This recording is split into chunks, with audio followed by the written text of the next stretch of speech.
Friend, एक बार माता लक्ष्मी की सुंदरता को देखकर भगवान विष्णु मुस्कुराने लगे, परंतु माता लक्ष्मी को लगा कि वे उनका उपहास कर रहे हैं। माता लक्ष्मी ने उन्हें श्राप दे दिया कि आपका आशीष आपके धड़ से विलग होकर अदृश्य हो जाएगा।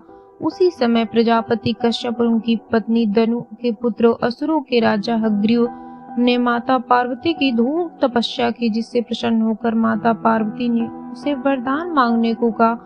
उसने कहा कि माता मुझे अमृत प्रदान कीजिए। उसकी ये इच्छा सुनकर माता बोली, हे असुरराज, विधि के विधान के अनुसार जो प्राणी जन्मा उसकी मृत्यु अवश्य होगी।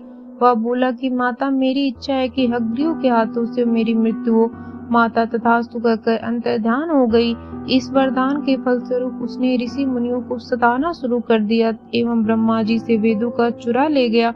वेदों के ज्ञान से संसार में अंधकार छा गया। वेदों को चुराने के बाद हग्रीव ने भगवान श्री हरि विष्णु को युद्ध के लिए ललकारा। भगवान विष्णु से युद्ध करने के लिए तो गए, उसने अनेकों अस्त्रों से भगवान विष्णु पर प्रहार किया, लेकिन भगवान ने उसके सभी अस्त्रों को प्रतिकार कर दिया। दोनों कब युद्ध करते हुए 1 सप्ताह हो गया था। 8वें दिन दोनों तक कब विश्राम करने लगे।